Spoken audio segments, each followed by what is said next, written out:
Frederick Douglass. We recently had our Ramadan session, annual Ramadan sessions, in which Imam Earl Abdulmalik Mohammed led the discussion, and we'll be making material available of those sessions. We'll be making that material available publicly very soon. So we encourage you to follow us at MuslimAmericanMinistry.com, as well as on various social media platforms to stay abreast of all of the public activities in which we are engaged, as well as information and materials such as Ramadan session transcripts and video clips of messages and information coming from our office and from Imam Earl Abdulmalik Mohammed. Today we have a very special guest, Councilwoman Amina Bey, who is from the Central Ward of Newark, New Jersey, a very special city for the Muslim American community and a special city for America as a whole. She is running again this May. There is an election. So we want to welcome you, Councilwoman. Assalamu alaikum. Wa alaikum assalam. Ramadan Mubarak. Ramadan Mubarak. It's a great pleasure to have her here. We had the opportunity to meet her for the first time during our Muslim American Leadership Day observance in the city of Newark this past October. It's a special annual recognition of the leadership of Imam W.D. Muhammad. And we've been having it there in the city of Newark, and we look forward to continuing to have it there in the city of Newark for the coming years. So Sister Faridah, I believe, has the first question for the Councilwoman. So I'll turn it over to you, Sister Faridah. All right. Assalamu alaikum. Wa alaikum assalam. It is indeed a pleasure to have you with us. We are excited about your campaign. And so one of the things I wanted to begin this conversation with is if you could place your responsibilities as an alderwoman in the context of the beliefs and principles that motivate your work. One of the things that comes to mind right now in the time that we're living in is the special significance that that the Prophet Muhammad, prayers and peace be upon him, gave to the immigrant. And we understand that right now in our country, immigrants are facing a very, very dire situation. And I know that contextualizing that for largely African-American population sometimes can be challenging because we have our own set of issues. But this categorization of the immigrant is a moral category. It's those who have traveled to escape oppression. It's those who have traveled for the sake of God. And so I would like to know, in what ways is your campaign and the work that you're doing as an alderwoman confronting the responsibility of the believer to provide a safe space for those who are fleeing oppression? Well, thank you, first of all, for that question. And thank you for inviting me and allowing me to be here in this opportunity. I really do appreciate it. This is something that I touched on in my keynote address at A Time to Be Grateful, the Islamic Convention Conference that we had in Newark a few months ago at the end of last year. And one of the things that we really talk about when we talk about immigration is that we sometimes have to remind each other about, like you said, about oppression, about being sought after and treated as if you are lesser than, as if you are disposable. And that's what's happening right now in our community. And we are living in a time with an administration that treats Black and brown people specifically as if we are non-entities.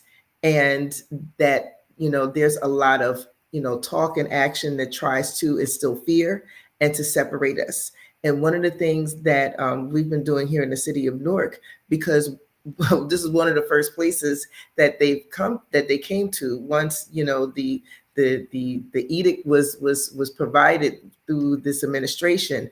We had ICE agents, basically hunting down Newark residents as if they were slave catchers, literally snatching people out of their homes, snatching people out of their work and out of their businesses. It wasn't targeting criminals and people who have committed crimes. Like the administration said, they were hardworking citizens that are now being detained and being, shipped out of this country. And so when we talk about that, we have to talk about the history of oppression in this country, and also talk about how resistance looks when we work together, how success comes about when we have a collaborative spirit and not allow divisiveness to come in between us. And so we as a Muslim community, we know all too well what it feels like to be put upon, to be oppressed, to be ostracized, and to try to be separated and abused in this country, much less throughout our history. So it's incumbent upon us to band together and to provide a safe space for all people who are just striving to do good. And that's all we want to do. And so when we protect the least of us, we contribute to the quality of life for all of us. Remarkable, a remarkable answer. And it brings to mind, if I might, Imam Ibrahim, ask a follow-up to that question. And you brought up the idea of providing a safe space. And so for those who are students of history and students of language, we know that Newark, New Jersey it's the NewArk. Many cities and towns and hamlets across this nation were named for, places in the old country in Europe and other places. But the NewArk, draws our minds and our reference to the Ark, both the Ark of the Covenant and the Ark of Noah, and which provided a safe space from the reigns of callousness and oppression that were raining down on a society. And so in that spirit, I'd like to know if you could speak to some of your work that, as you said, is providing a safe space for all of humanity. We know that you are co-founder of Sisters in Service, the Muslim Community Relief Fund in Newark, New Jersey, and of course your work in the wider community with homelessness and with emergency relief services. So if you would speak a little bit about that work and the significance there in Newark providing a safe space for all of humanity. Absolutely. Well, it starts with my mother, Frederica Bay. Actually, and that's, she's not just my mother, she's been my business partner. She's my Haji partner. We made Hajj together in 95. And so she taught me what it means to be in community and what service looks like and what you can really accomplish when you marry your faith and your commitment to service in the community. And so when we started Women in Support of the Million Man March, in 1995, we were able to not only obtain more than $10 million worth of property in the city of Newark, but also open, child care center, community charter schools, and provide safe space for children and adults, even trying to foster, actually worked and fostered truce and peace between rival gangs here in the city of Newark. And during the pandemic, we were suffering, and the Muslim community, we have a tendency to keep our privates private, which is understandable, but sometimes we need to also let each other know when we need help.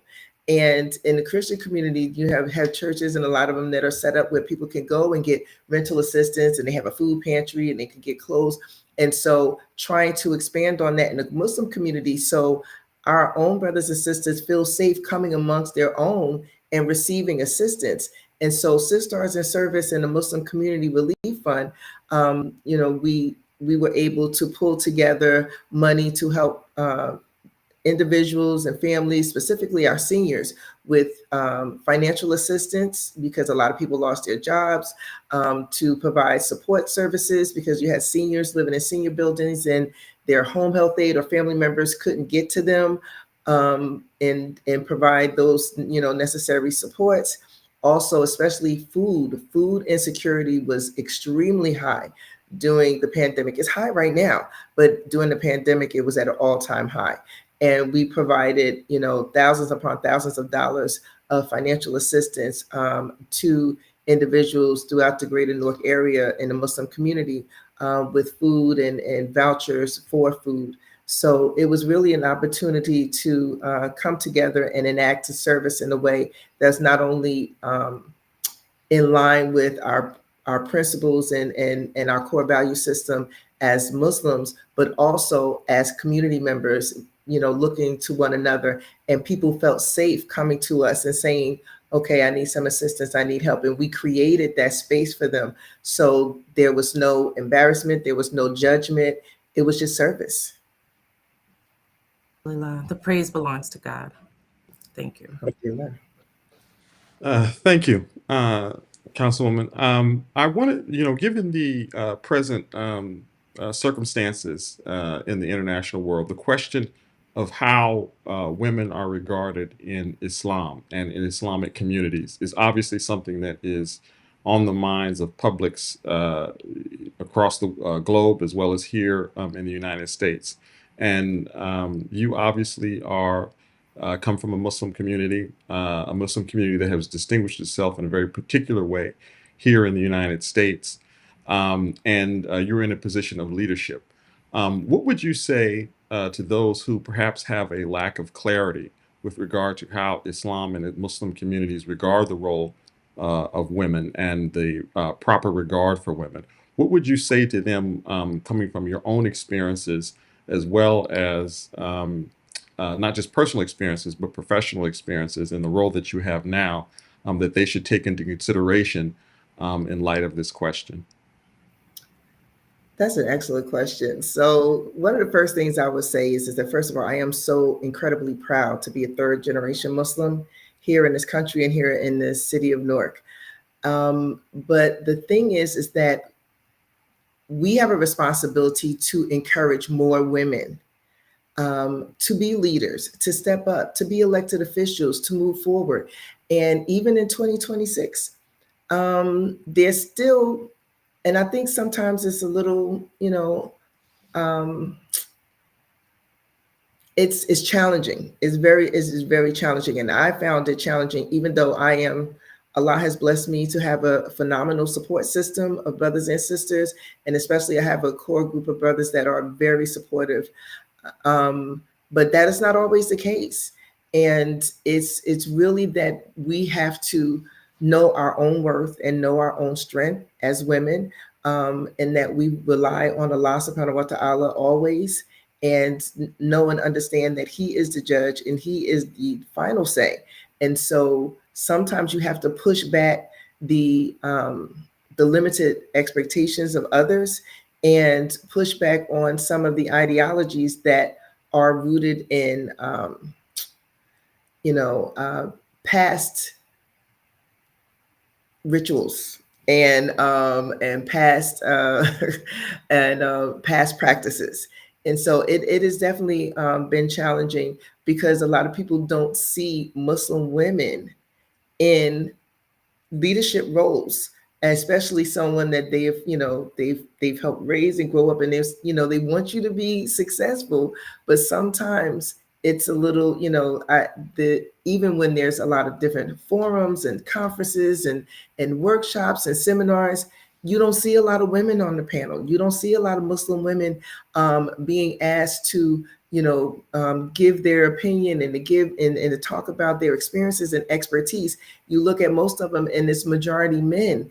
And we are not only leading community in community, we're leading policy, we're leading change, and we're doing it all by still. In the same token, we're teaching, we're wives and mothers and grandmothers and doing all of the things in community and at home.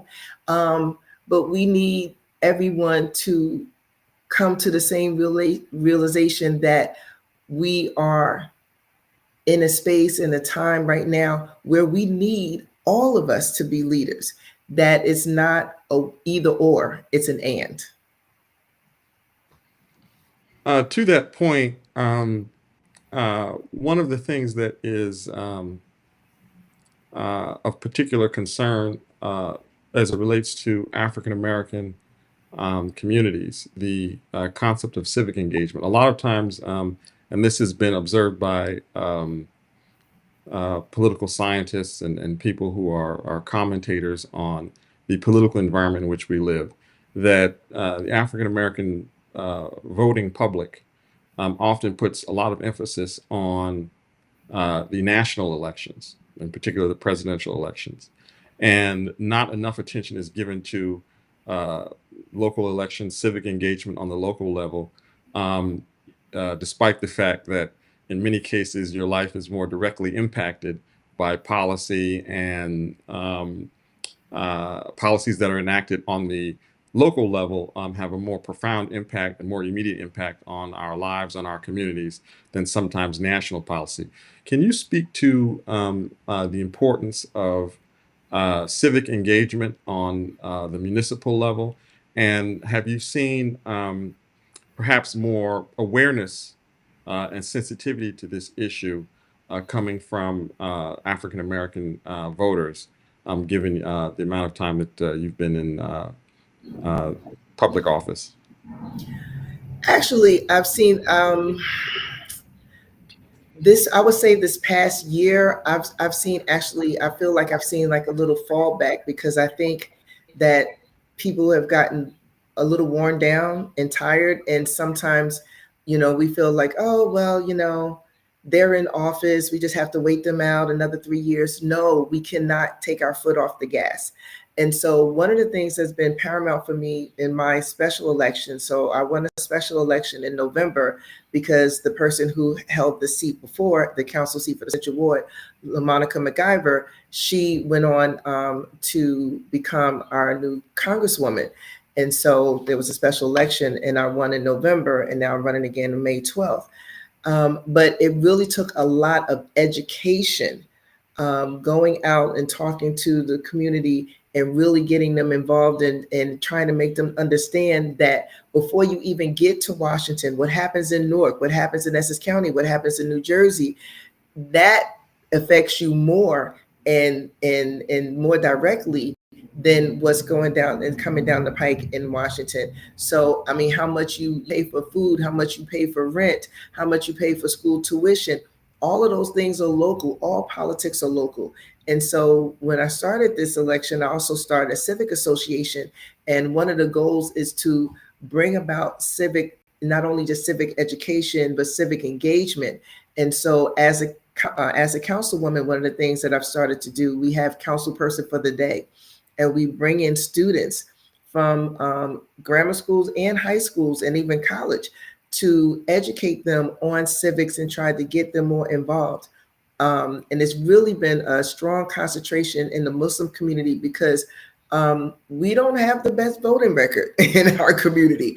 And a part of that is, from our past history, we haven't really focused a lot on voting. But not only should we be educating the community on what it means to be civically involved and what social action really looks like for us, but also to encourage everyone from an early age to come out and vote. We have a school board election. The Newark school board budget is $1.3 billion, billion with a B, and less than 3% of the registered voters in the city of Newark, a city of over 300,000, less than 3% come out to vote every single year.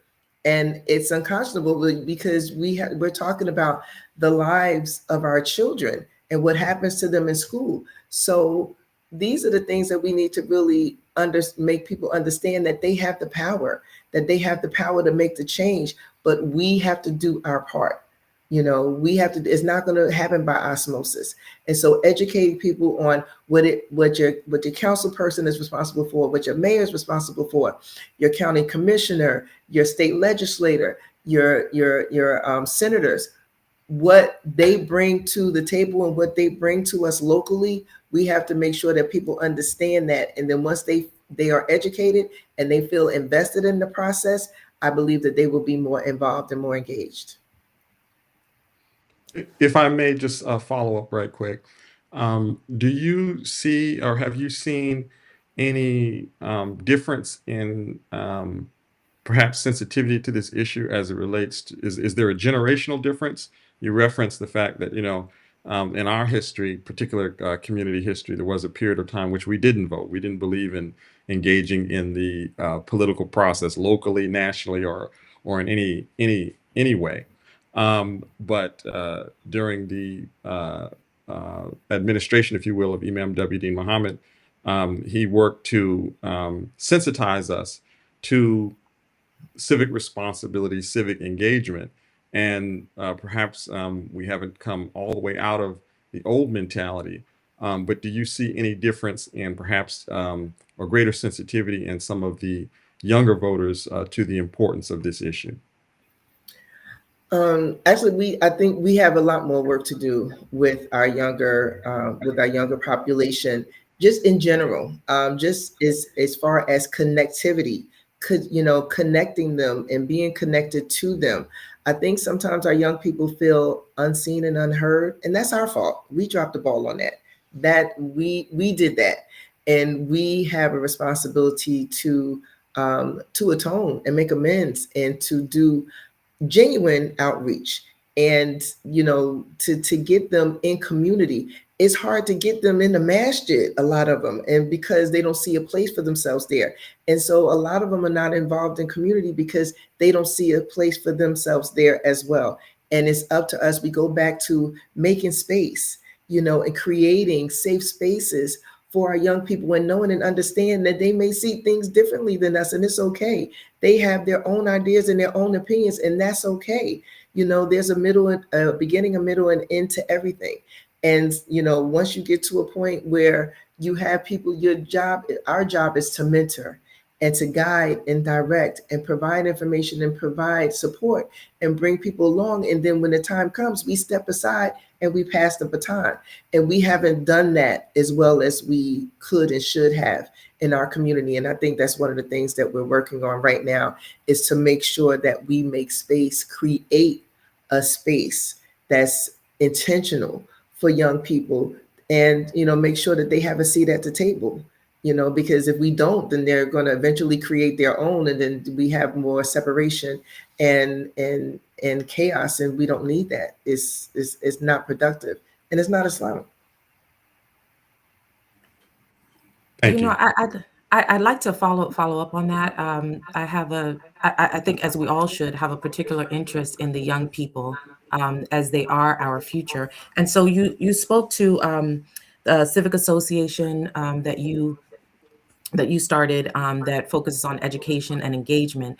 And in terms of what you said, this isn't Islamic. I'm thinking about the idea that there's a term in Arabic, it's khalifa, but it's the idea of leadership and responsibility and being stewards. And I think that in this day and age, never before in human history have we had such an elongated period of adolescence.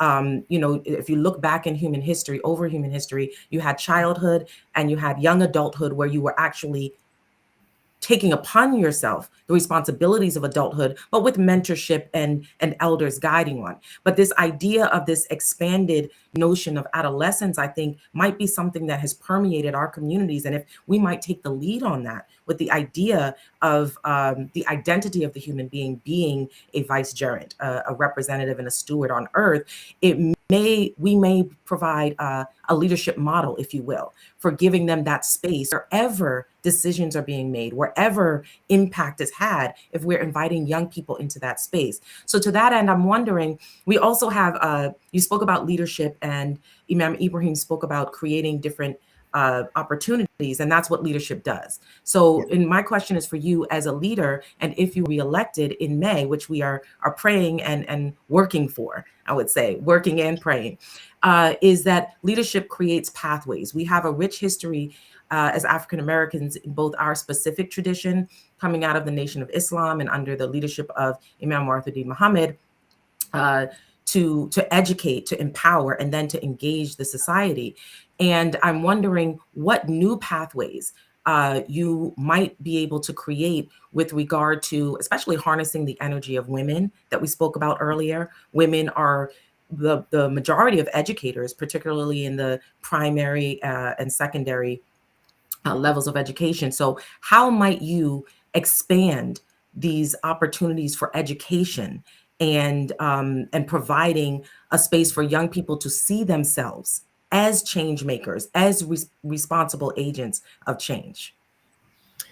Well, one of the first things that I've done is we created a academy, and I named it after my mother. It's the Frederica Bay Academy for Social Action. And this is a place where we have young people, we recruit them from the schools, from community organizations, from the churches, from the masjids, and even from artist space, because young people, especially here in Newark, they have an entire group of young collectives and young creatives that come together, and whether it's just spoken word, whether it's media art, whether it's fashion, and they have created a space of their own. And so we're trying to tap into that and have them come together to talk about where their needs are and how we can, really fill in those gaps and bridge the gap, but also to educate them about their rights and their power and what they can bring to the table, and also give them a little history, because it seems like for young people, it seems like it's ancient, and the transition, whether it was from the Nation of Islam to Sunni Islam under the leadership of Imam Earl Abdulmalik Mohammed, or whether it was from segregation to the civil rights movement, that it was, centuries ago, not so much. And so making them really take a look at from whence we came and where we are now, and knowing and understanding that we have to create different tools and different tactics to bring about the change that they need. Okay, because once we had what we needed to get us to this point, they need something different than what we had. And so, but the only way to find out what that need is to tap into them and to give them opportunity to express themselves, to be able to document what they're seeing happening in their community, to talk about the changes that needs to happen, and then put them in touch with the change makers and put them in front of people who have the opportunity to make those changes, to have them work together as a collective, to be organized, to teach them what it means to work as a collective and in a collaborative effort. Because a lot of times they feel that it doesn't matter, and well, we can just do what we want to do independently. But the fact is that it's just like the African proverb: if you want to go fast, you go alone, but if you want to go far, you go together. And that's what we want to make sure that our young people learn, is that we want them to go far, and so we all need to go together. It sounds as if your campaign is not just focused on the present, but it's focused on the future as well. And so we absolutely would like people to listen, closely to that response, because it is a serious matter. And if I may follow up, you mentioned earlier some of your work with gang truces, and you mentioned food insecurity as a problem that was exacerbated during the coronavirus, but that remains a problem. Of course, many of us who study this nation and the problems that come with it know that food insecurity is a great problem across this nation, particularly in urban centers and increasingly in rural areas. Even despite the fact that they once were agricultural producers. And so I'm wondering if you might speak to, there's a notion that the Prophet Muhammad, praise and peace be upon him, said that the best charity to give is to feed someone and to give them clean water. And so if this is a primary need without which the human being cannot even begin to maximize his or her potential, I'm wondering how you, what new ideas, what creative ideas have you and your campaign come up with in terms of addressing issues like food insecurity, and also other issues that seem intractable, such as the violence that our young people find themselves enmeshed in because of a lack of hope about their futures, a lack of seeing themselves in positions of leadership and productivity? Well, one of the things that Newark, New Jersey is not lacking is a number of organizations, community-based organizations, nonprofit organizations that do work. And so part of it is not about necessarily recreating or creating something new, but also working with those who are already doing the work and helping to strengthen their impact. So we, I also serve as the executive director of NewArk Emergency Services for Families. And so food insecurity, homelessness, housing security, those are the things that I work with every single day. And I've also have 20 years of experience in workforce development, creating jobs and economic mobility tracks for residents.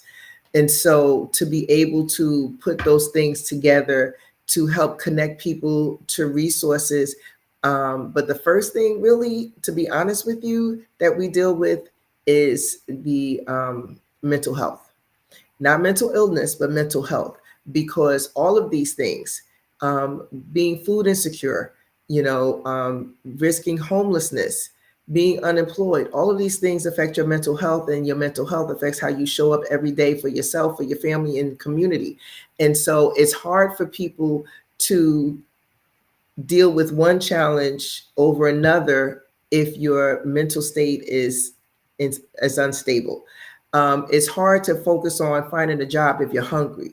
It's hard to look for affordable housing if you're underemployed or unemployed.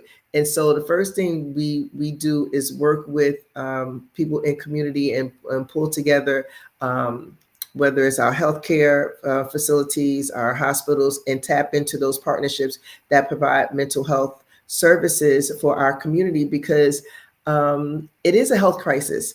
Being poor is a health crisis. Being hungry, being homeless is a health crisis. This is another part of the epidemic. And so to really strengthen that part of community, that is what helps fuel the rest of, everything that we need to do. And so that's one of the things that we've really been concentrating on, the mental health aspect, and then connecting people to resources, because there's so many resources out here that people just don't know about. And you assume that everyone knows everything. Guess what? Everybody's not on social media. Everybody's not on Facebook. Everybody's not on Instagram.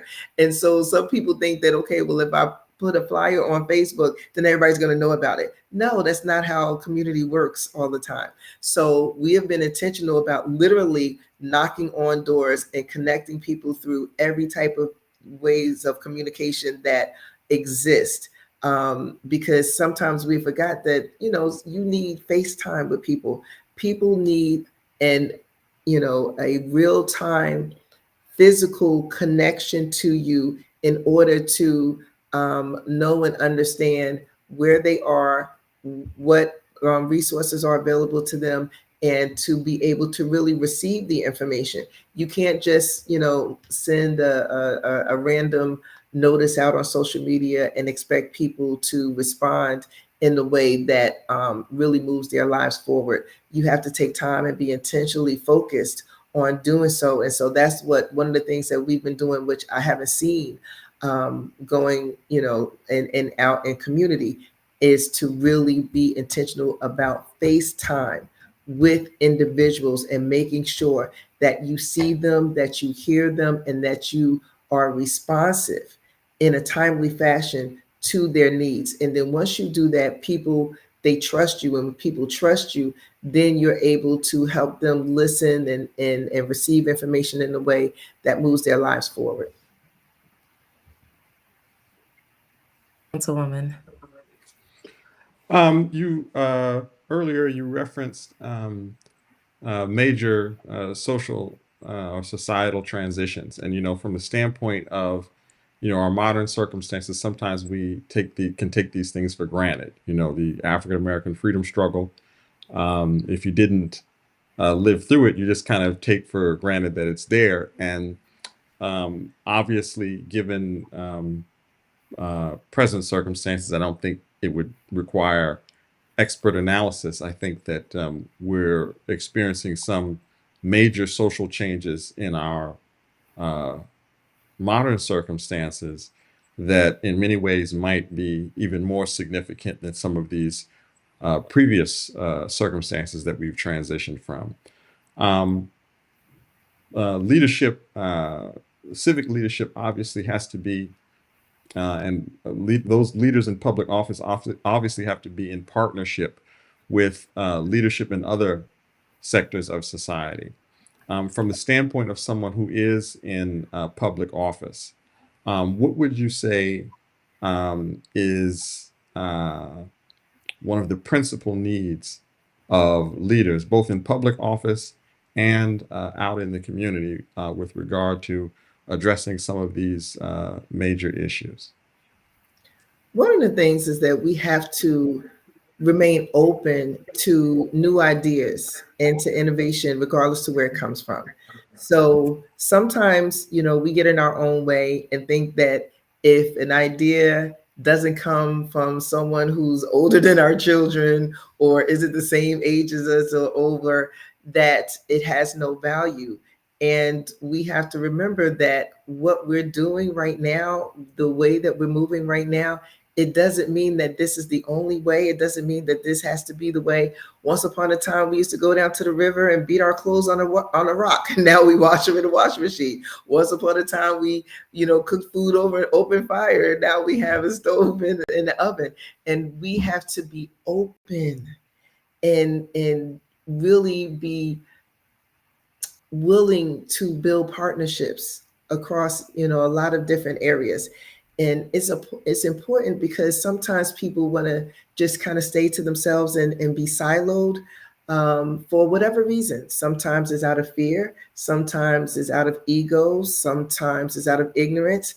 But if your goal and objective is really to be of service to the community, to really serve the people, to put their needs first, and to do what is in their best interest, not in yours, then being a partner, being open to innovation and something brand new that you never thought of, it wouldn't be an issue. And sometimes people who are in leadership positions, for one time, sometimes forgot how they got there in their path, and then also allow their egos to thwart progress. And so we have to be mindful of that. And you also need to have people around you that will remind you and tap you on the shoulder and bring things to you, and not just allow you to, kind of float aimlessly around town, but to actually try to help keep you focused and bring different opportunities to you and bring people around you who are like-minded as far as wanting to see progress happen in knowing that it comes in many different forms.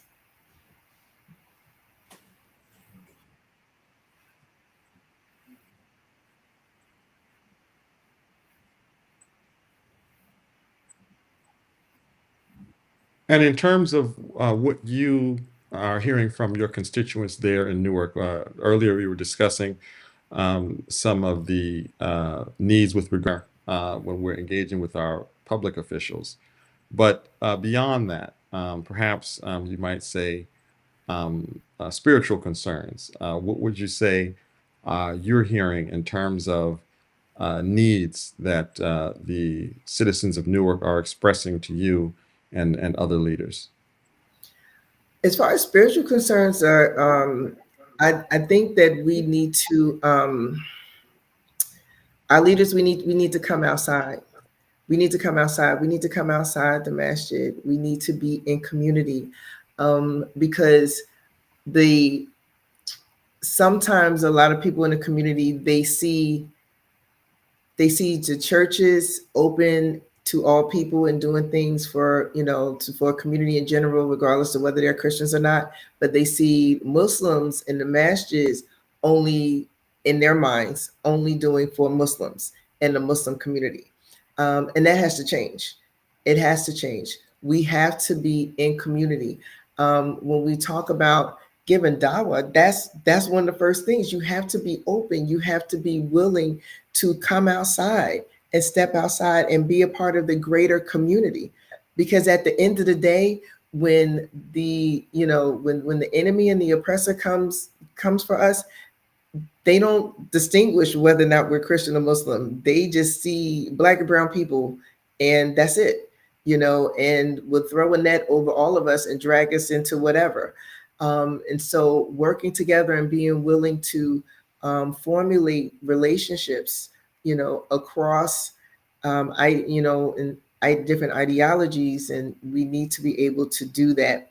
And so the same way, and I say this all the time, and one of the things that really helped energize me within the Muslim community during my first campaign was to have a conversation about when people are running for elected office, and I think that's true in any municipality and urban area. There are certain sections and certain places that you can't get elected unless you are in tune to a certain church, a certain pastor, because they have, a stronghold, a strong footing in the community.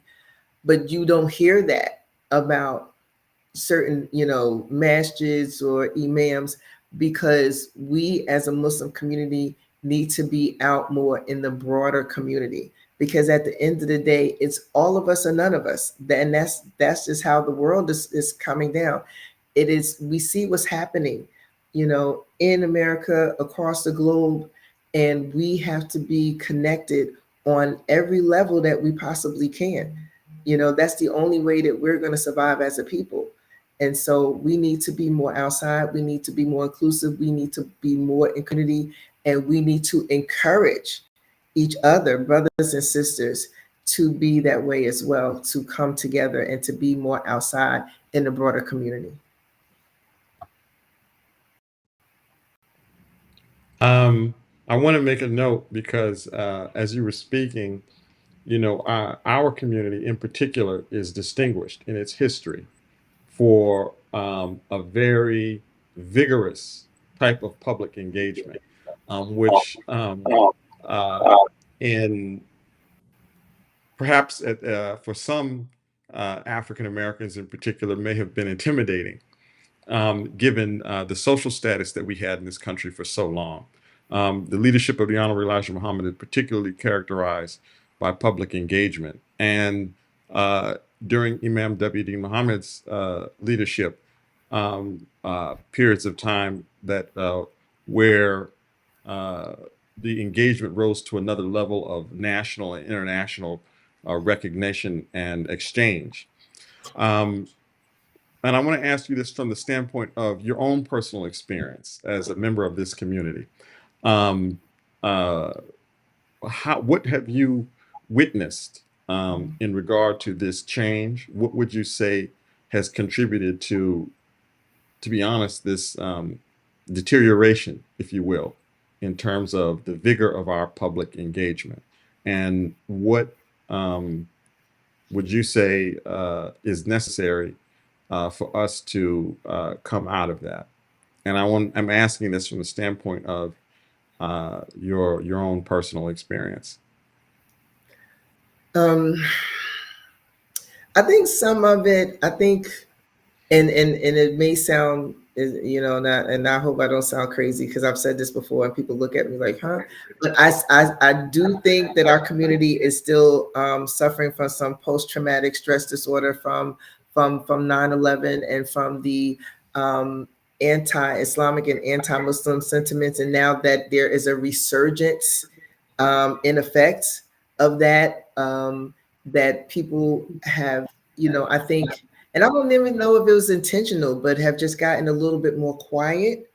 When I think that we should be a little bit more assertive and vigilant, and not in an aggressive, militant way, but in a way that shows our pride and our strength and our faith and our commitment to this deen and to who we are, and to our history and to our heritage.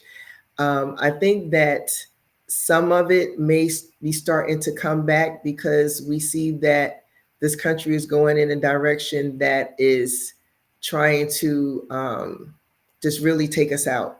We did a celebration of Muslim Heritage Month at City Hall, first time ever, because I'm the first Muslim ever elected to the Newark Municipal Council. And the backlash that came, that there were death threats coming to my office, it was amazing.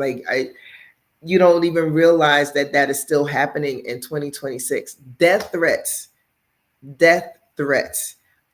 because we want to celebrate Muslim heritage and other, religions and different ethnicities and different cultures, have all of these celebrations and flag raisings in the city, and no one says a word.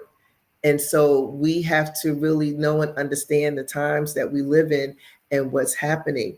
And so I think just having that awareness, but we need the leadership sometimes to kind of, do those reminders. And we need to, I think, gather more as community outside of Juma and outside of Taleens, but just having community meetings that are from the Muslims, but open to the general public to talk about it. And we need to talk about it, not just amongst ourselves, but talk about it out loud, about how important it is for us to be engaged, for us to be informed, and for us to know and understand what is happening, not just at home, but abroad, that affects us, as Muslims, as members of community.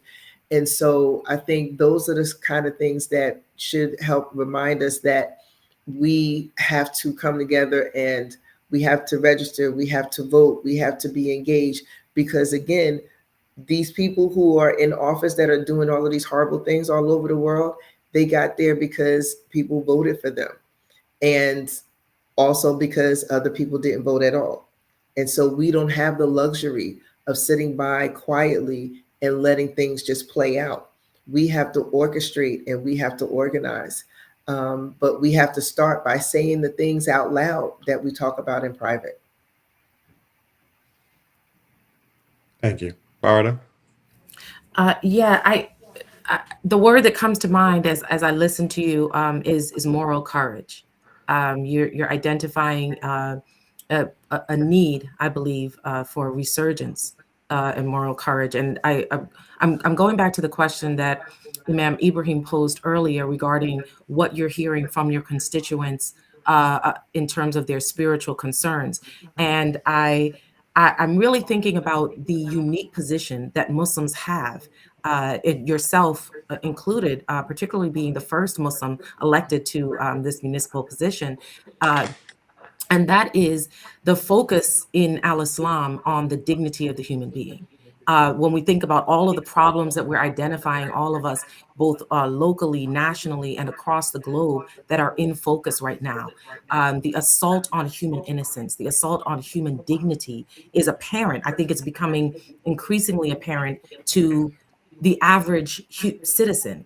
And so one of the things that came to mind when I think about moral courage is this crisis that we've had in our nation around identity. And identity that has played, whether they call it identity politics or, there are all these different notions swirling around our ideological ecosystem regarding, and our political conversation regarding identity. But what the assault on human innocence, whether it's here in the urban setting in a Newark, New Jersey, or whether it's in Gaza, in Palestine, that we have this idea that increasingly the human being can see that the most important identity is that of the human being, and that it's our job to protect and to promote that interest.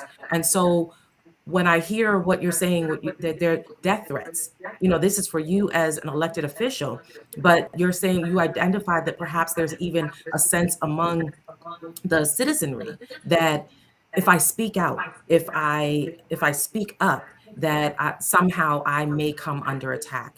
But what we're witnessing is that the identity and the innocence of the human being under attack. So I think this call to moral courage is what I'm hearing as a constant thread throughout this conversation, is a call to identify oneself as an agent, an empowered agent, whether we're talking about our young people or we're talking about calling, prevailing upon our leaders to come out of the masjids and to go into the community. Listen, this requires a moral courage and a moral clarity. So I wonder if you would, and it's something I believe that you exemplify.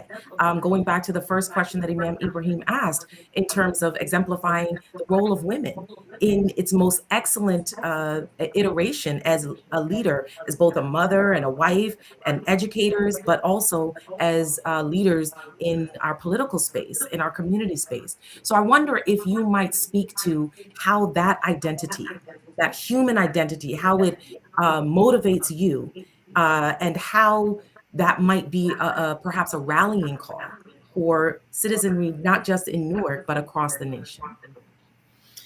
Yes, well, first I just wanted to make sure that I was clear that the death threats that came, they weren't from residents of Newark. They were from outside of Newark. They were people from outside of Newark.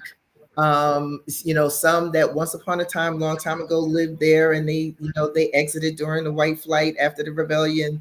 That population.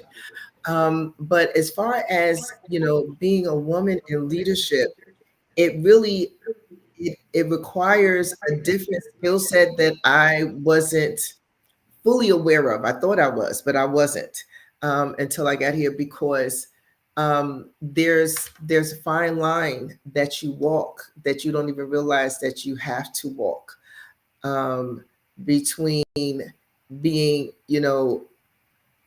assertive as opposed to aggressive, to being passionate as opposed to emotional, to being empathetic versus sympathetic.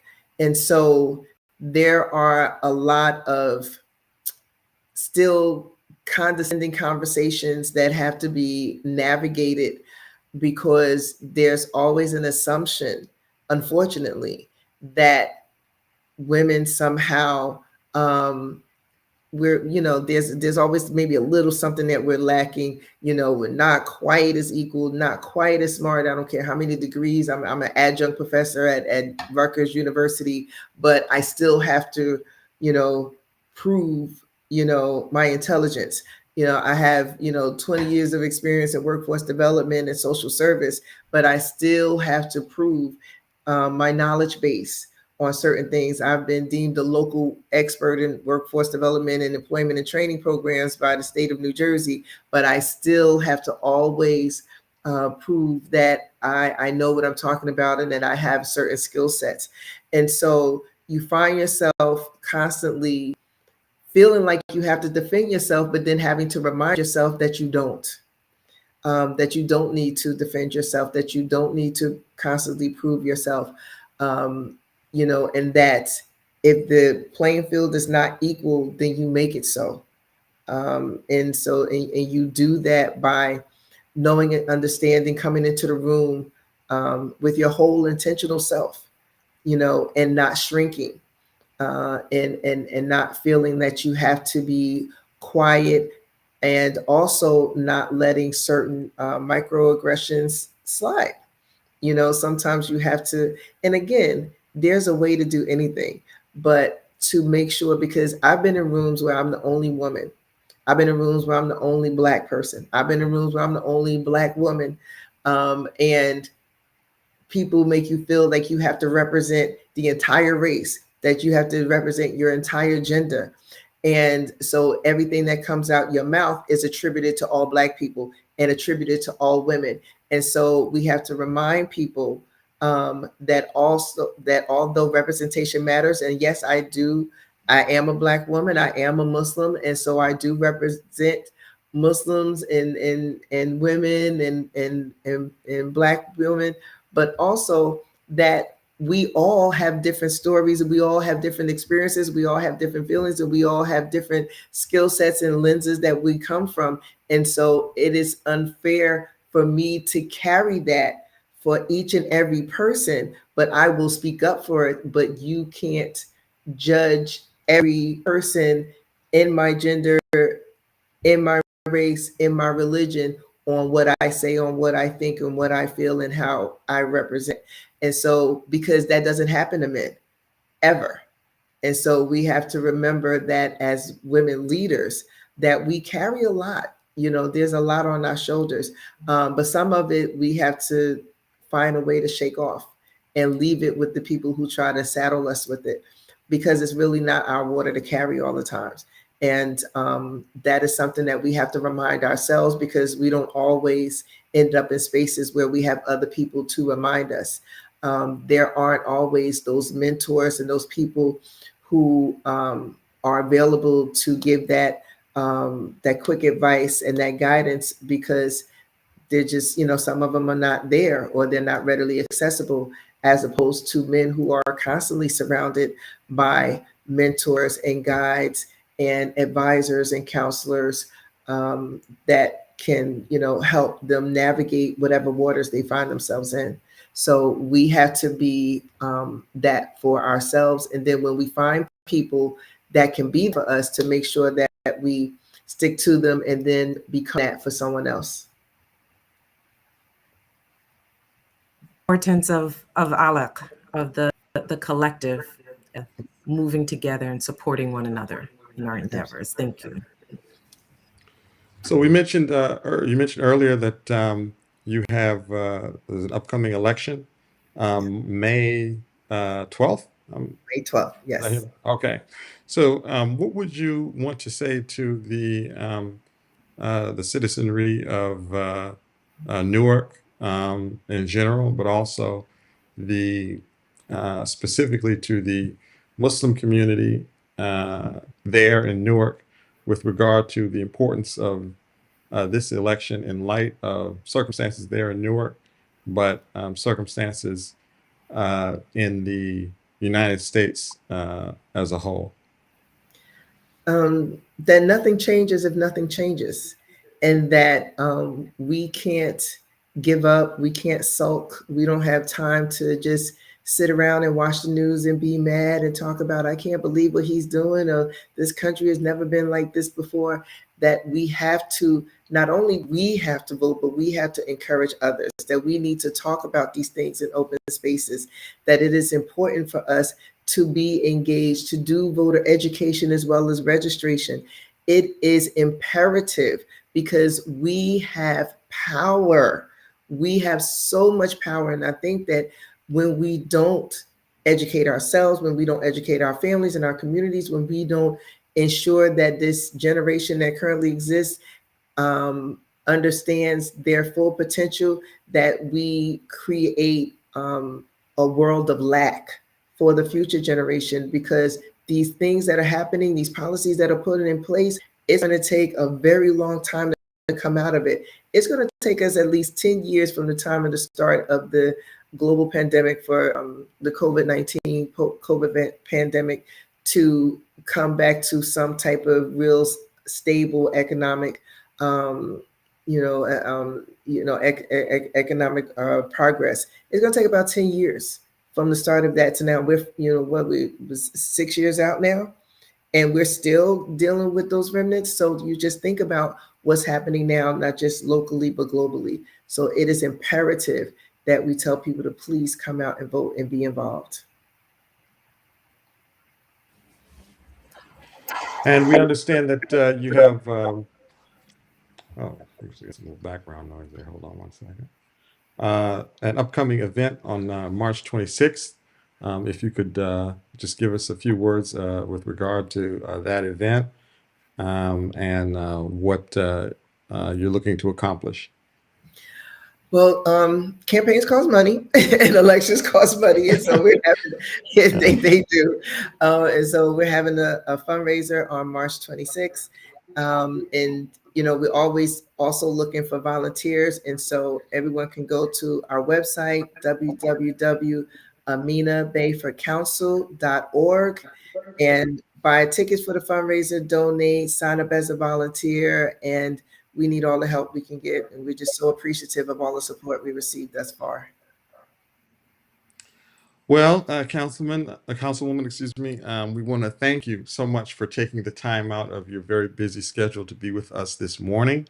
We want to express also too our appreciation for your support for the Muslim American Leadership Day observance that we had there in October. It was a pleasure to meet you. It's a pleasure to stay in contact with you, and we look forward to working with you more in the future. To all of the citizens, Muslim, Christian, otherwise, Black, white, Hispanic, make sure to get out and get engaged in the civic process, participate in your municipal elections, and support the candidates that represent the best aspirations, best human aspirations, the best aspirations of the people of Newark. So we will take a quick break, and then we'll come back with our continuing conversation with Imam Earl Abdulmalik Mohammed.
Welcome back to Living in the Most Serious Times. I am your host or co-host, Ibrahim El-Amin, and I'm joined by Faridah Abdul-Tawwab Brown.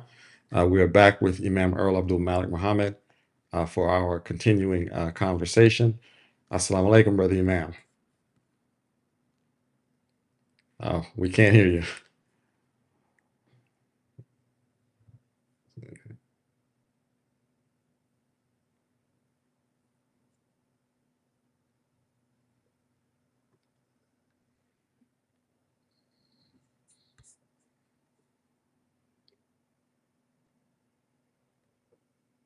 Still no sound.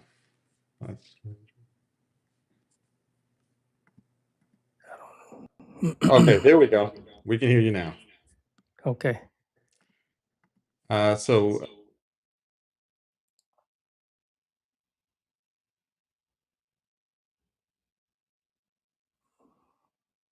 now you can't hear me. I'm sorry. I'm not sure if you were able to watch our conversation with the Councilwoman, but if you were, if you had any thoughts before we get into the some of the questions that Farida and myself have for you this morning. Yes, I heard some of it, and we certainly appreciate the Honorable Council Lady of Newark and her balanced viewpoint and interest to serve all of the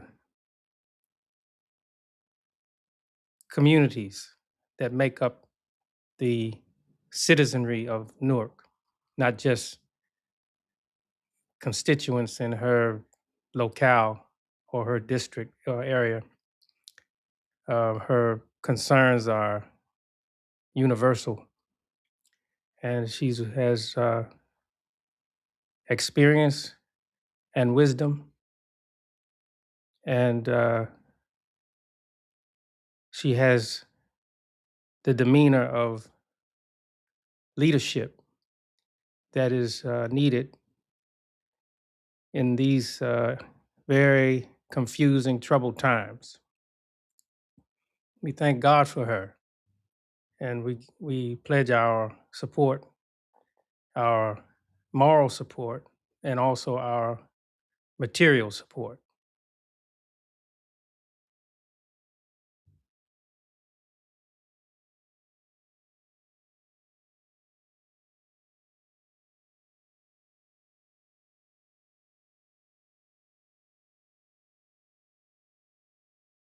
Apologize for that. You can hear me now. We have had, we mentioned earlier, the special history that the Muslim community has there in the city of Newark. And I was wondering if you might shed some light on the nature of that history and also the decision to have the special observance of Muslim American Leadership Day, recognition of Imam W.D. Muhammad's leadership, why Newark was established as the host city for this observance. Yeah, the history of Newark in the context of the Muslim life in America is well established.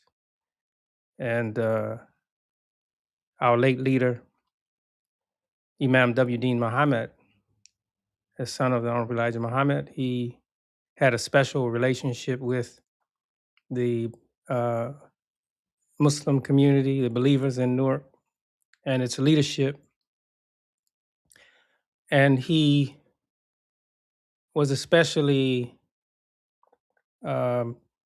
interested in its potential as a model Islamic community representing who we are as a Muslim people. He visited there many times a year, frequently, and he kind of reserved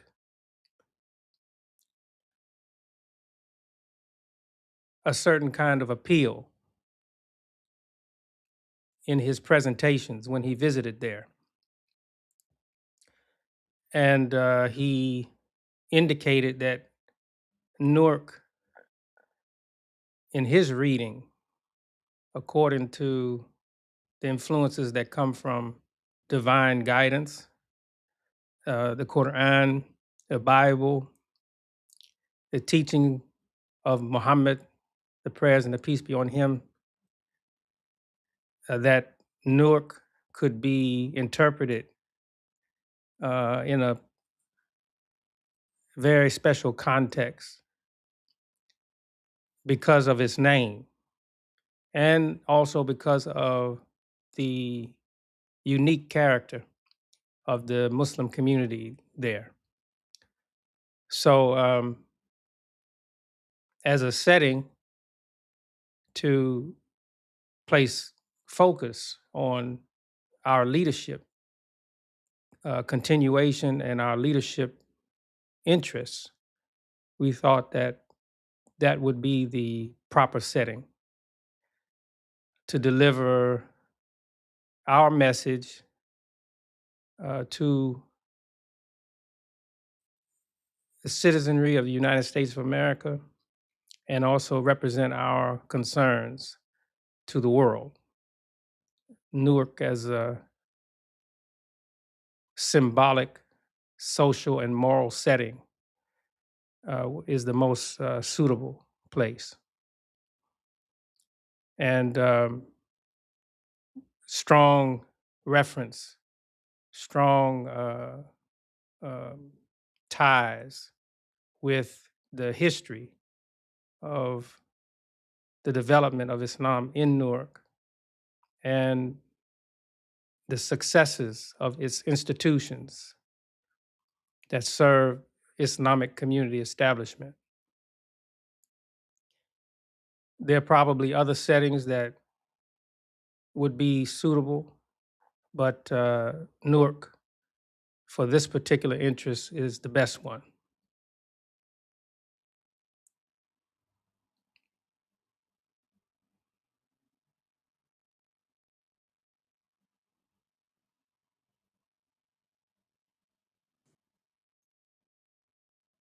Yes, sir.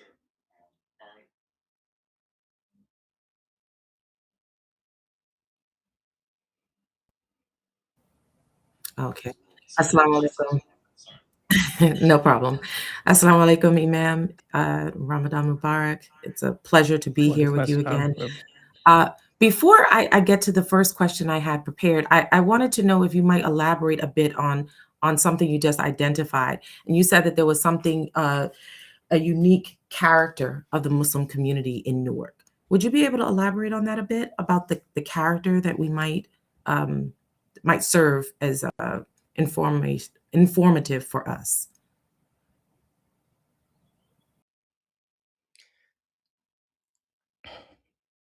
There's a kind of boldness, not to be associated with wrongdoing, but a righteous boldness in the character of the Muslim community in Newark, an insistence on Islamic identity, and a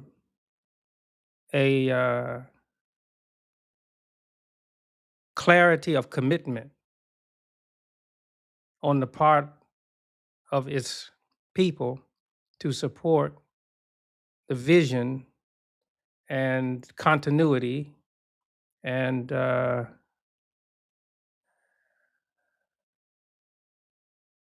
specially formed messaging that is associated with our life as Muslims and our leadership. Newark distinguishes itself in support of our tradition of Muslim life, beginning with support primarily in leadership for our leadership message, first in the time of the Honorable Elijah Muhammad, and then well established and distinguished in the time of Imam W. Muhammad.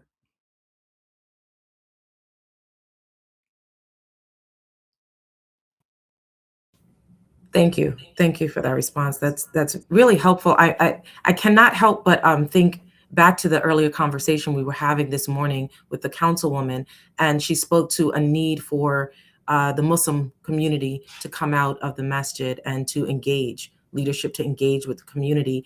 And Imam Ibrahim brought up in the context of that conversation that history to which you're alluding, the bold nature of communication and engagement with the society from the time of the Honorable Elijah Muhammad and under the leadership of Imam Warthaddin Muhammad.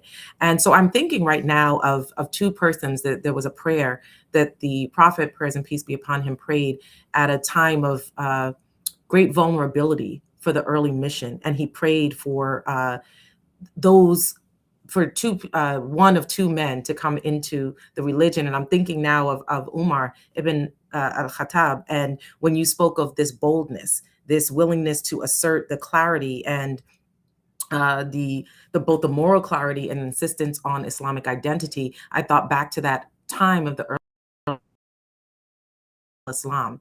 So I'm wondering if there may be parallels right now in terms of what you have identified as this moment, referring to what Imam Warthaddin Muhammad called the day of religion, this time of great, where moral clarity can be seen.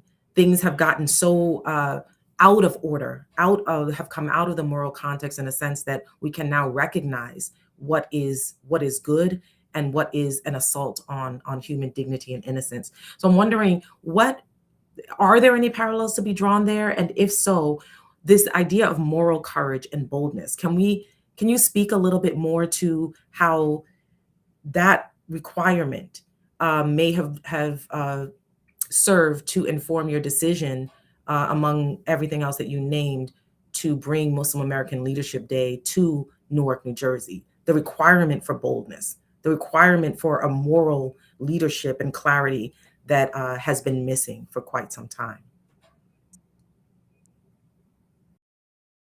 Yes. I'm a sensitive person to the decisions of our late leader, Imam W. Muhammad, and the character of his messaging, where he delivered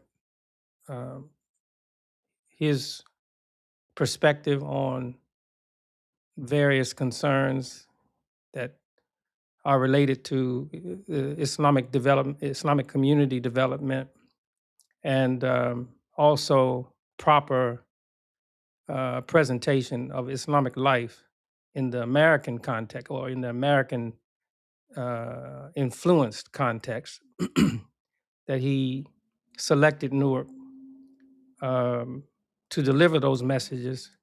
And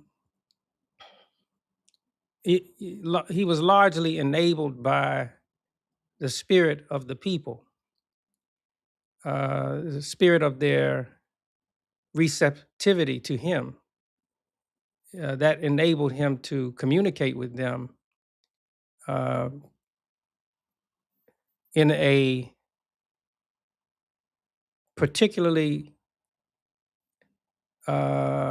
focused manner, a consolidation of spiritual concerns and spiritual knowledge necessary as a foundation for Islamic life, but also addressing real world troubles and circumstances in the life of the African American people, in the life of the American people. He introduced, I would say, essential concerns or ideas, essential leadership concerns and ideas that would serve as necessary building blocks for Islamic community establishment. He did that in Newark. And you have to be, I guess, a person sensitive or looking at these things very carefully and analyzing them very carefully to see what environments he chose to deliver what kind of messages. So the kind of comprehensive and essential matters for establishing model community life as is required in Islamic teaching or as is required by Islamic teaching in the model establishment of Muhammad himself, that the construction of these concerns as primary elements in the character of the Muslim people of Newark provided him a foundation to lay what should be the most compelling concerns.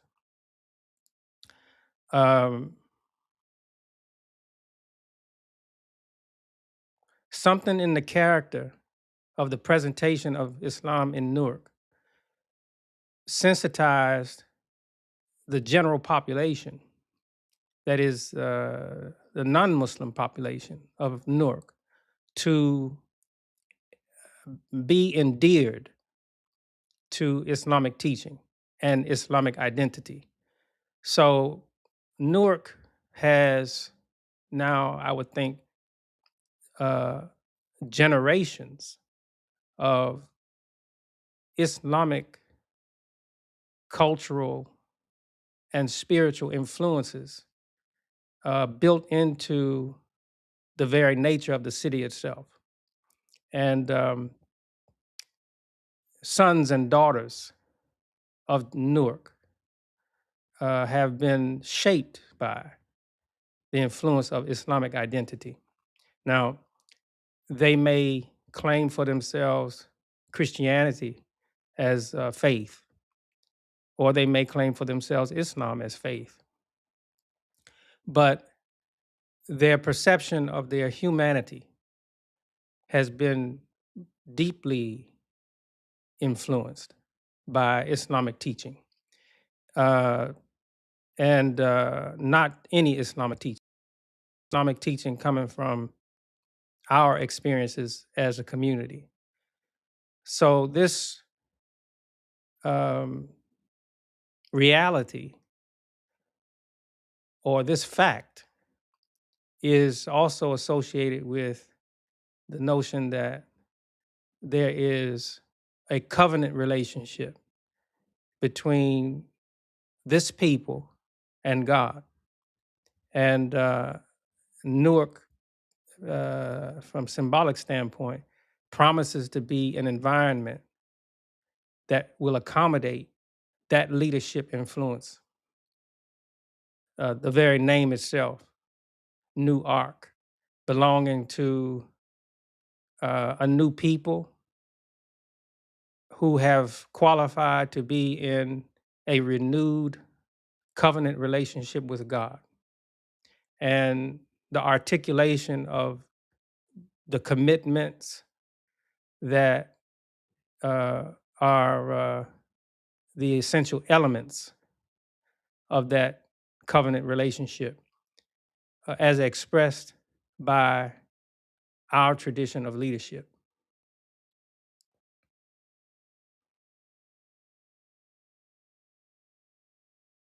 Imam, you use the term Islamic identity, and oftentimes, you think of when we think of these terms, Muslim or Christian, we're thinking of somebody just in terms of perhaps their religious expression, their faith tradition. But can you explain for our audience, your use of the term, and perhaps how it might differ from how it's commonly understood, someone being a Muslim or someone being of a particular faith tradition? Yes, in our understanding, Islam is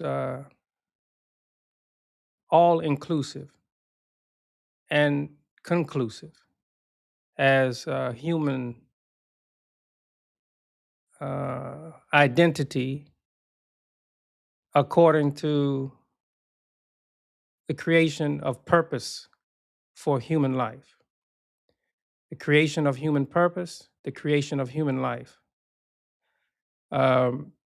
So everything that is associated with expression of that human life and human purpose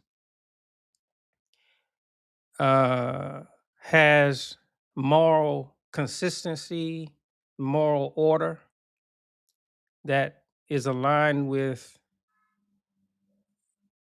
what God intended when He created human life.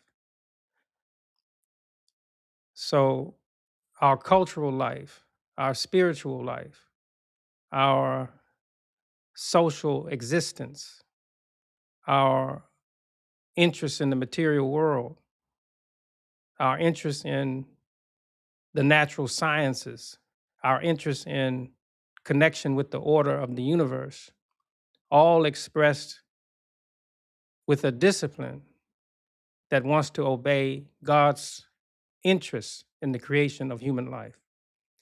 This forms as expression in the intellect. It forms as expression in the development of an economy to support human existence. It forms itself or expresses itself as a style of dress, tastes in food, even architecture.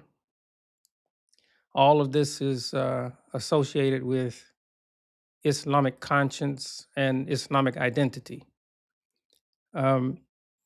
Someone may suggest that its best explanation is ritual practices, and certainly that can't be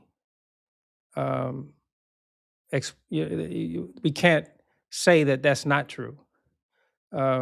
Islamic ritual practices are an essential matter when it comes to the expression of Islamic identity. But moral constitution that is required to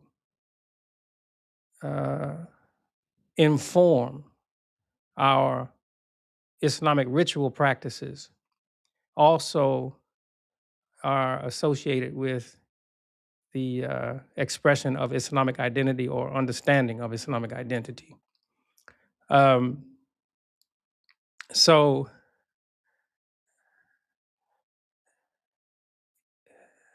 I would say the most important focus is that when we say Islamic identity, we're referring to the intent that God revealed as His purpose for the creation of human life, and the character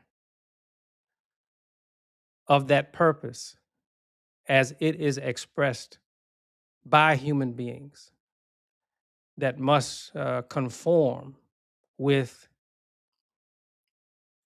that which supports the finest and most excellent aspirations for the human intellect and the human heart.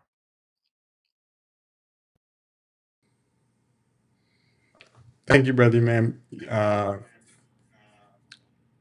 As you were speaking, you made other references to identity, and our particular circumstances as a Muslim community here in America has been especially, or in a very particular way, shaped by the question of identity and what constitutes uh, the proper understanding of identity, human identity, and what is rejected in terms of how a human identity is to be categorized.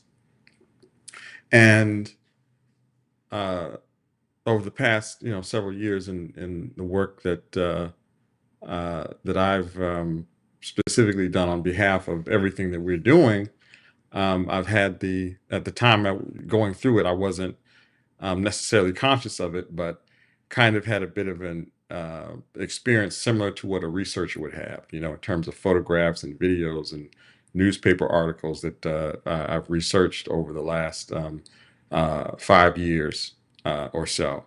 And one of the things that is perhaps related to this, the question of identity, is the spelling of Imam W. Muhammad's name.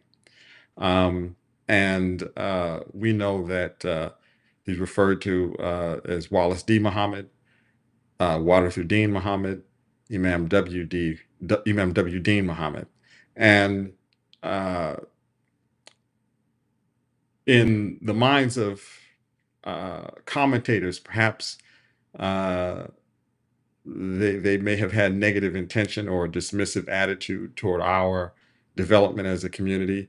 They pointed to this as some sort of confusion on his part as it relates to the question of identity. And I wanted to get from you an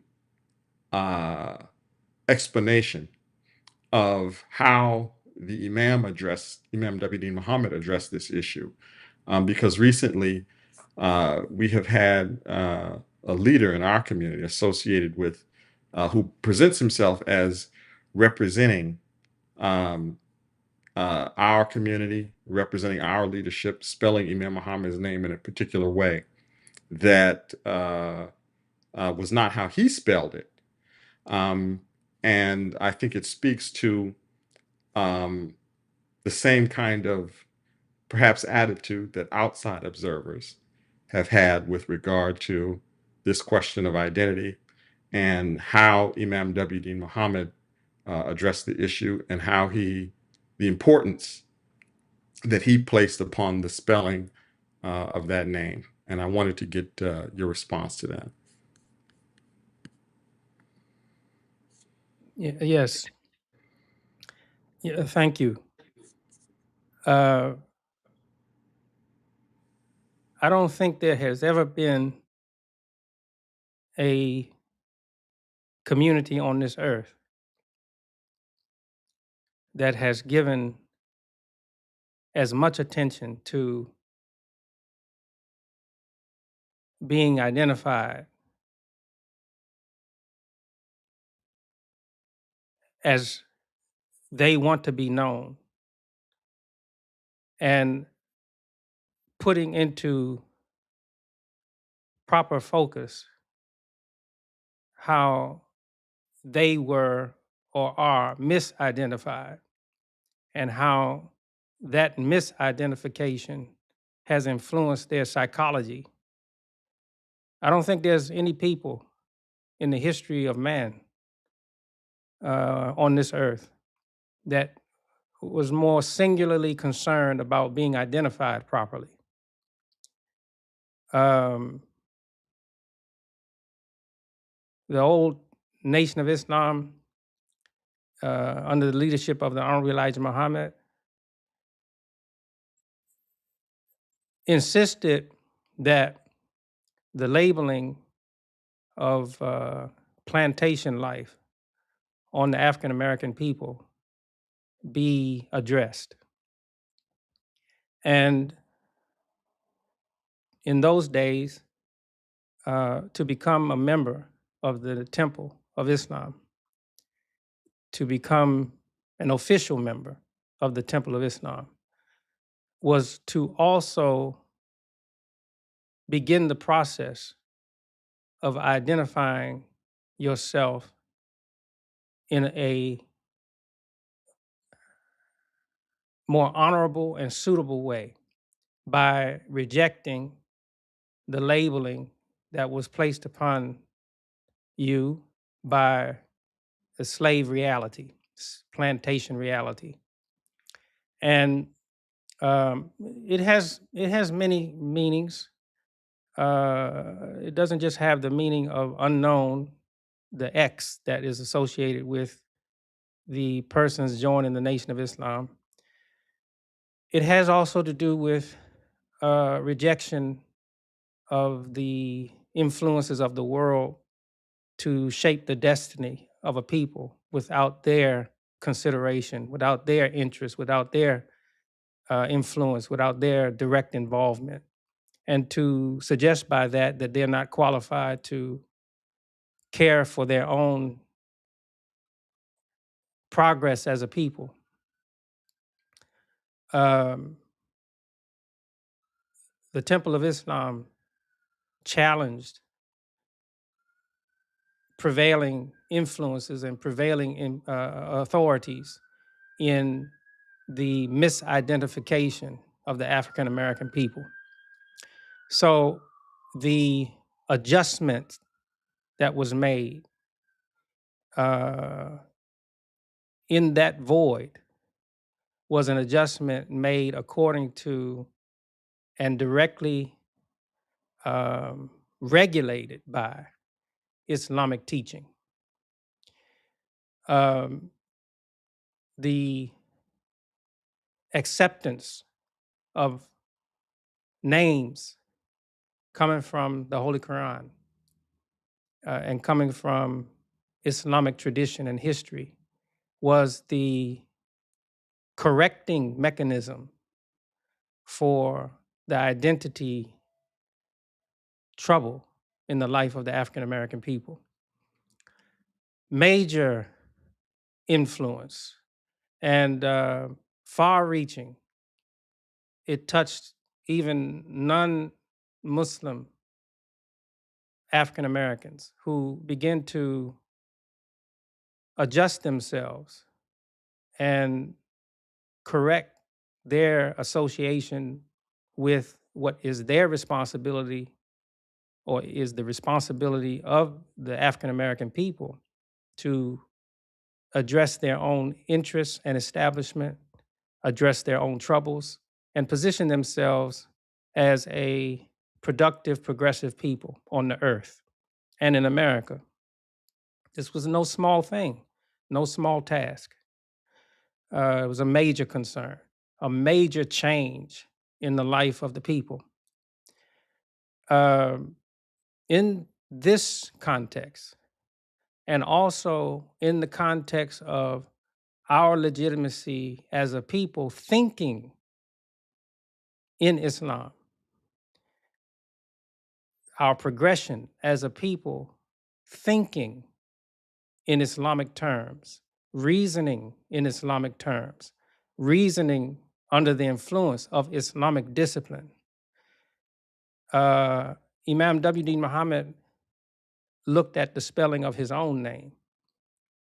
And the teacher of the Honorable Elijah Muhammad, who was the person that gave the name Wallace D to the parents of Imam W.D. Muhammad, the Honorable Elijah Muhammad and Sister Clara Muhammad, he also had many names. And all of those names have importance and relevance. They weren't haphazard, and they weren't attempting to elude authorities as to his true identity, as it has been reported. In order to understand Mr. W.D. Farad and his work, much of it is to be fully comprehended by an analysis of these various names and their spellings. In the Quran, there is a charge that is made by the prevailing authorities in society that felt themselves and their order threatened by those guided by God, to label persons whose thinking was ordered by God and God's influence and God's inspiration, to label them as the word in the Quran is majnoon, meaning insane or without reasonable trust for their faculties, unable to reason properly and out of order. And the term that is used commonly in the English language to describe that condition is mad, M-A-D, mad, insane, out of order, etc. The spelling that was given in the Nation of Islam for the name Muhammad had that M-A-D at the end. Now, if you know something about Mr. Farad's influence and his plan,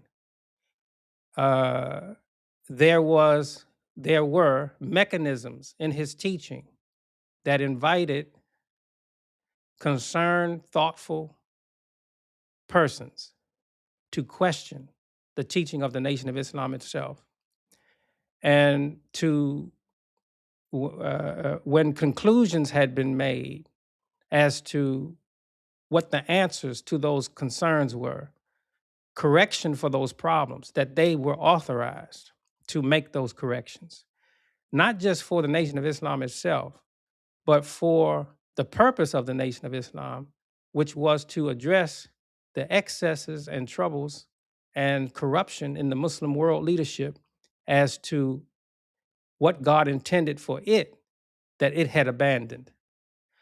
So in addressing the spelling of the name Muhammad, the word Muhammad in the English language, Imam W. Muhammad explained, and he took special care to explain, that the original spelling of his name was Mohammed on his birth certificate, and that he was returning to that spelling as a correction to address the misrepresentation of Muhammad himself, Muhammad the Prophet, the prayers and the peace be on him, the misrepresentation of him as someone out of order, insane, and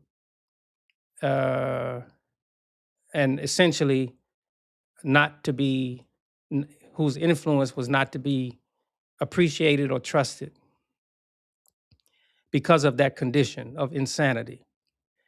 In addressing this concern in the spelling of his own name, Imam W. Muhammad was fulfilling one of the purposes of the evolution of the Nation of Islam leadership. And it wasn't just a private change. He made it known and he made reference to it many times. And it was documented. He made sure that it be documented in our media, in the Muslim Journal. He made it a point to explain this very clearly and to have it read widely and appreciated. So to present his name with this spelling can't be ignored. And to push it into our faces in red letters is, to me, not just a disrespect. It goes beyond disrespect. It is, to me, when it's emphasized in this way, a deliberate distortion. And as sensitive as our people are who belong to this tradition of Islamic life in America to correct presentation of our names, correct pronunciation of our names, correct spelling of our names, as a consequence of our evolution to embrace a suitable identity for the progress of our lives as human beings and respect before America and respect before the world, with as much concentration as our tradition of Islamic life places upon this, to present Imam W.D. Muhammad's name in this way, knowing or with full awareness of the attention that he gave to teaching on why that spelling is inappropriate, is to me a serious violation and a deliberate distortion. And it speaks to a mentality of irresponsibility, egomania, but even worse than that, the manipulation of forces outside of our life that want to redirect us and influence us to question the legitimacy of what we have been given as understanding in Islam. It is fundamentally an attack on our Islamic identity.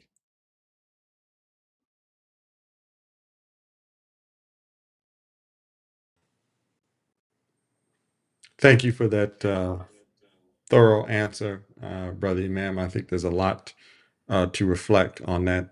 If I may forward just one more question.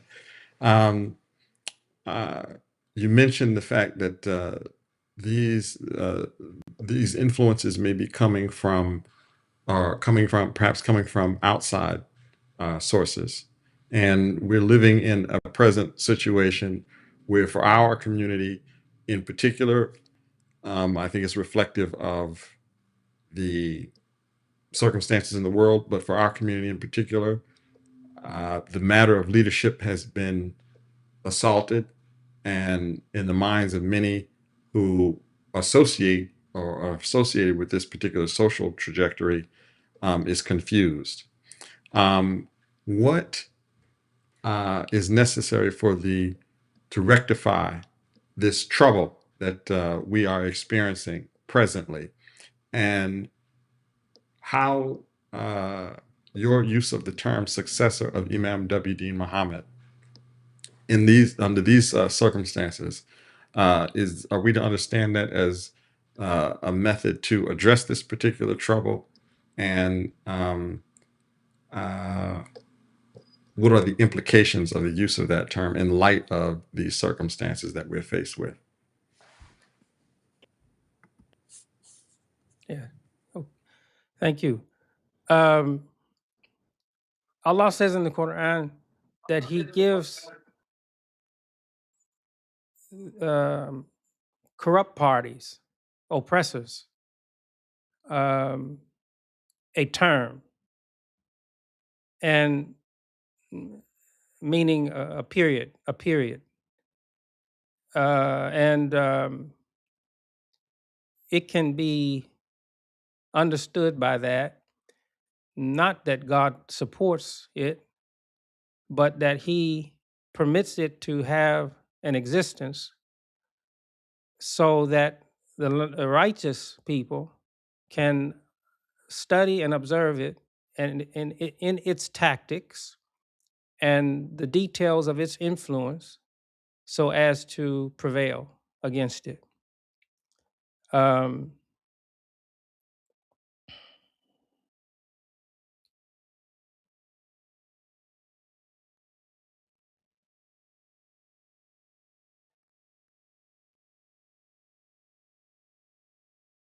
Not everyone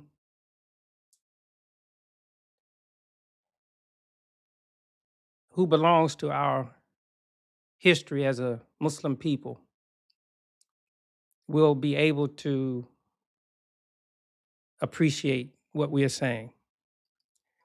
They will be influenced by smaller concerns, local concerns, and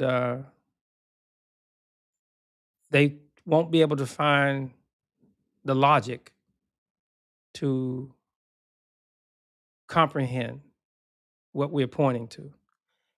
And I am not troubled by that.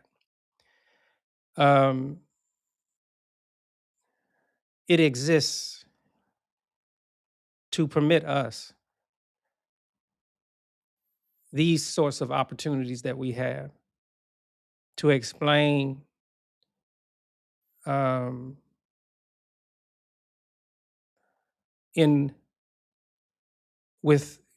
and with irrefutable logic why it's necessary to think of our leadership in its responsibility to be continued, and not continued symbolically, but with a strict adherence and strict methods of compliance and integrity that can't be captured except to explain it as succession. So a motivation to have continuity, uniformity, strictness of compliance, so as to preserve a particular point of view and adhere to the disciplines necessary to bring about a complete and full success.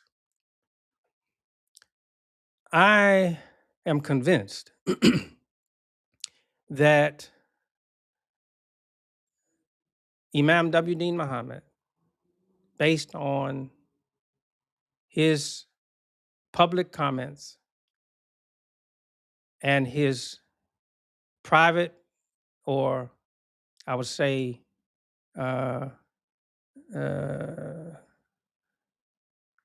conversations that were not public.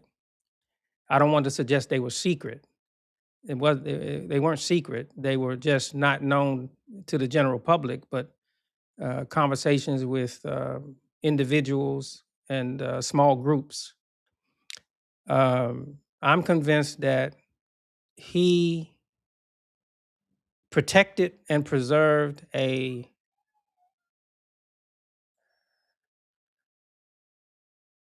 opening and a path for leadership that was to succeed him in its emphasis and interest in continuity. I believe that he influenced many. He spoke to many, not just myself. And he influenced them to look at themselves and also to look at our group. And if any one of them thought that it was their responsibility to step forward, that they would have support from the moral interests of the people themselves. And that if someone stepped forward, that those others who had been sensitized would recognize, by way of his influence, what they should support. I have mentioned many times what he said to me personally. I know that he did not just share those things with me. He let me know that he has shared those same observations with others. And he also corrected others with me present with regard to my relationship with him and my work on his behalf. The use of the term is not to suggest an office or a title. It is to firmly express a commitment to a precise kind of continuation of our leadership tradition, focus, perspective, and order. And it cannot be done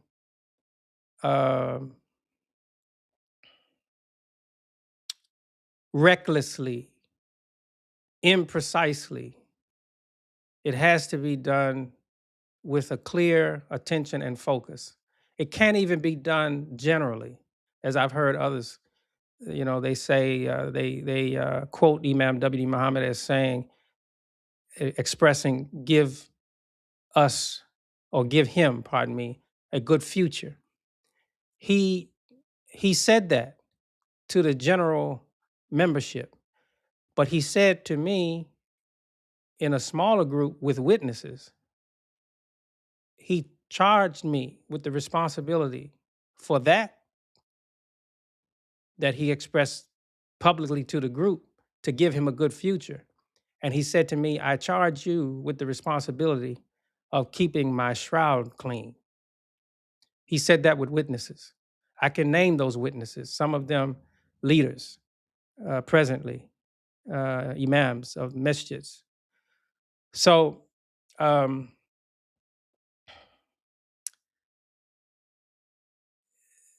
I don't see this as a conflict with others. I see this as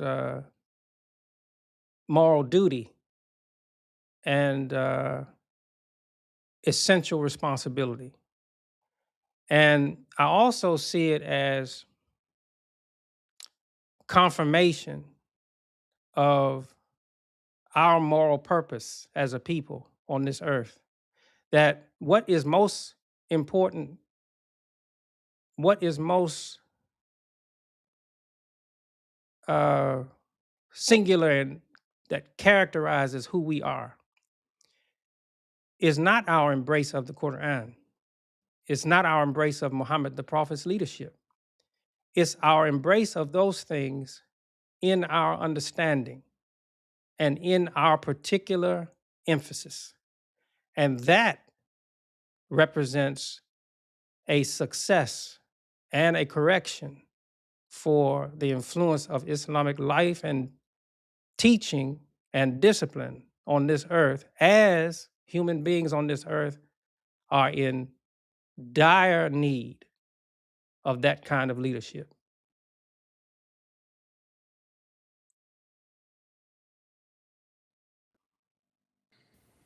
How do we regard those that, or how should we regard those that are arguing against this, either directly or in the instance of this particular individual, indirectly? How many arguments were made in the time of the Honorable Elijah Muhammad against him? How many arguments were made against Imam W.D. Muhammad openly and also subtly in the world of Islamic leadership and also in the adversarial disposition of leaders even within our community? That does not regulate what our responsibility is. And one major wrong in the eyes of God is to be a coward.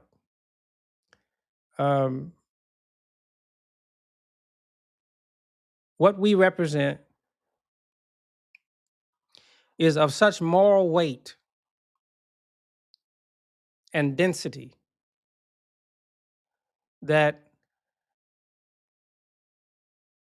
what is at stake is the preservation of human life on this earth in the character and disposition and establishment that God intended. There is no other more singular concern of Muslim leadership establishment than focus upon the sanctity of human life in the order and discipline and intent of God when He created the first human. And our leadership, our understanding in Islam has that as its primary focus, and attached to it is a discipline of language and understanding that is unique to our experience. We are not intimidated or turned aside or turned around because of the opposition of parties large and small.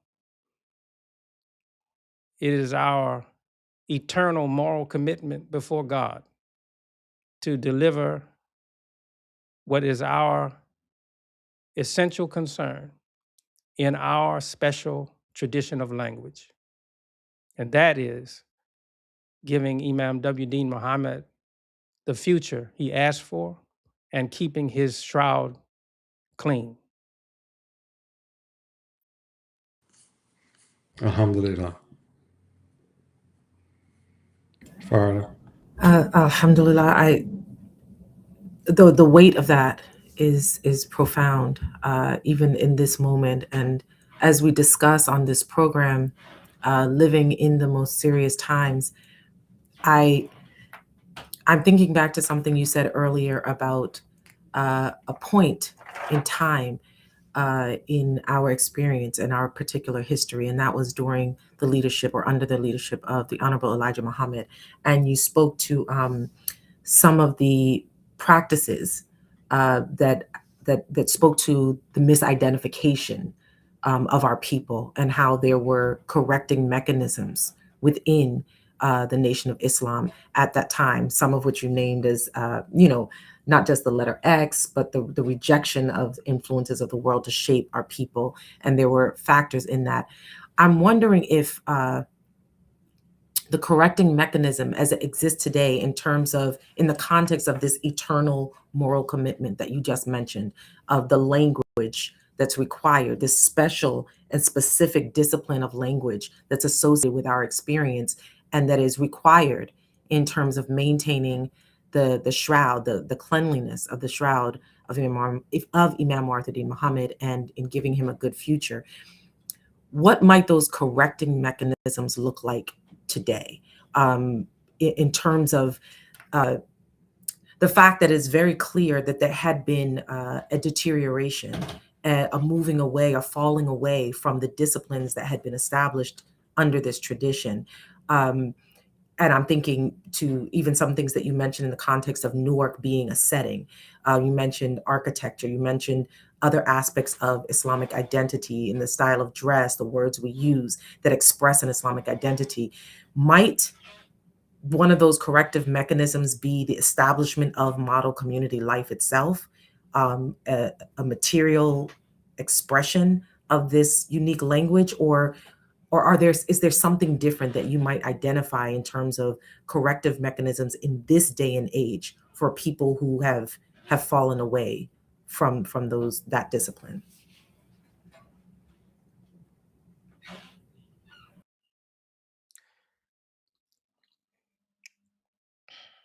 It's a weighty question. And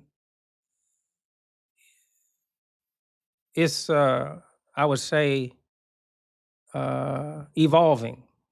It's unfolding. It is, as you say, the work to establish Islamic models or models of Islamic life. But that's a big task, and the reality is that that work in its totality takes generations. It is charged to the responsibility of disciplined and interested individuals and groups. And but I would think that a test of its or our relevance is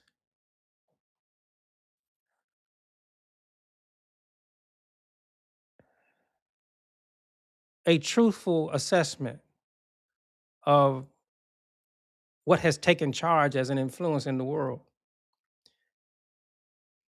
And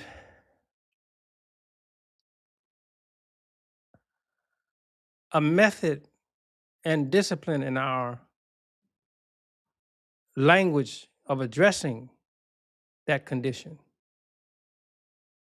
that would provide legitimacy and momentum, inspire young people to accept responsibility for the development of necessary infrastructure and institutions that would support the establishment of Islamic community life. You have to be sensitized to what are the components necessary for sustaining such institutions and infrastructure. It has to have a fundamental emphasis, and that fundamental emphasis has to be clearly defined and communicated. And it is pervasive and singular as a thread, like through every expression and institution and every intent. Individuals and groups become inspired by their attachment to that particular understanding. And it produces a unique and special character of leadership. I think that that is our most important responsibility in this moment. And connected to it, as circumstances unfold, is the necessary foundation for sustaining the continuity of Islamic infrastructure and institutions, and providing an emphasis for future responsible leaders, that they hold to it, and they hold to it in its particular discipline, and with a sense of responsibility to maintain the continuity of it, because it has in it sacred importance and sacred purpose. If our young people can see that and understand what has transpired with us as a Muslim people, with us as African American people, and the conditions of human life on the earth presently, if we can put that in the proper configuration and understand its components, then we can come from that into a reality, a kind of, well, I don't think we're out of line to say perfected reality. That which was incorrect become corrected, and that which was unfulfilled become fulfilled.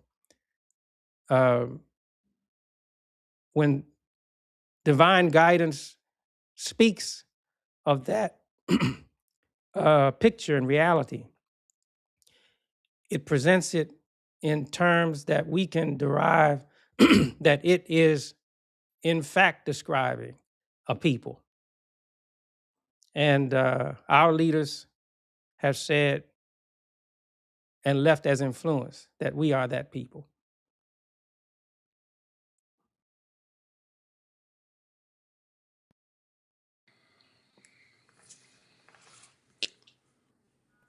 I think your microphone was muted, Faridah. No, thank you. That is food for thought, and it's also a roadmap for action. So I appreciate that thoughtful response. It seems like, well, it seems like we just started about 5 minutes ago, but I'm looking at the time, and we've come to the end of the hour for this part of our conversation, Brother Imam. And as always, we want to express our appreciation for the time that you take to accommodate this conversation and to give the answers and insight that you give. Yeah, you say, you said it more than once, said it many times. The time that I give to it, um, I don't have time for anything else. Uh, we have a responsibility, and we have to answer it. And the discipline that we have is accorded to the weight of the responsibility. Um, and all the time I'm reflecting on what Imam W.D. Muhammad shared with us, of his understanding and interactions with his father, how that evolved in him, and his observations of the need of the following of the Honorable Elijah Muhammad, and that responsibility could not be abandoned or neglected, that it had to be continued in spite of any personal interests or desires that he might have had, that these things are of greater importance. And, I have shared with you all many times a dream that I had while I was in prison. And I have to say, an unjust imprisonment. Um, I have to say that. It's a statement of truth and fact, even verified by those that prosecuted me. But I'm thankful to God for that context. And in the reality of that, I had a dream that said clearly to me that you have a responsibility in the line of responsible leaders to address the continuity of this vision, this perspective, this language, this tradition. You have a responsibility. And it's not just local responsibility, meaning local in my own mind. It's universal. It's community-wide. It's also contextual to the circumstances in the world. All of those things have precipitated the need and focused the need. And there's no acceptable response to it except to shoulder it and see to its success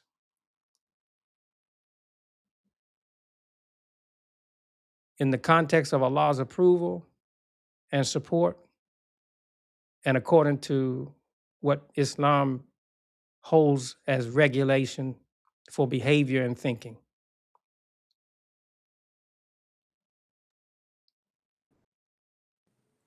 Yes, sir. Thank you to all of our listening audience. We're live on YouTube, Facebook, and other social media platforms. We appreciate your support of this program.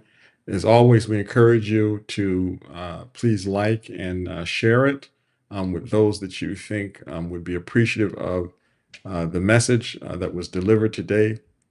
Most of what we're able to do in terms of the reach of this program stems from the participation of the audience members, the people who are watching it live, and then those who watch it afterward.